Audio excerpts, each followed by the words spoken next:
I'm the world's greatest goddamn advertisement. فيلم ذا بيوتيفول يقدم تجربة سينمائية هادئة المظهر عميقة الأثر، عمل يعتمد على الإحساس أكثر من الحدث، ويترك للمشاهد مساحة واسعة للتأمل في معنى الجمال الإنساني بكل تناقضاته.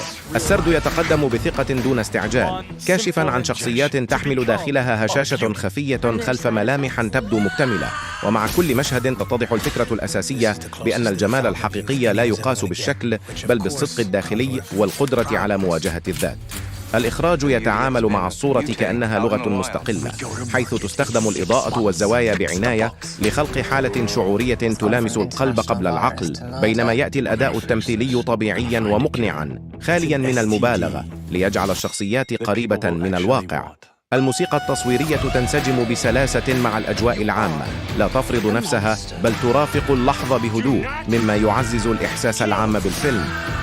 The Beautiful ليس فيلماً يبحث عن إبهار سريع، بل عمل يتسلل ببطء إلى وجدان المشاهد ويترك أثره طويلاً بعد النهاية، كرسالة رقيقة عن الجمال حين يكون صادقاً، وعن الإنسان حين يسمح لنفسه بأن يكون حقيقياً.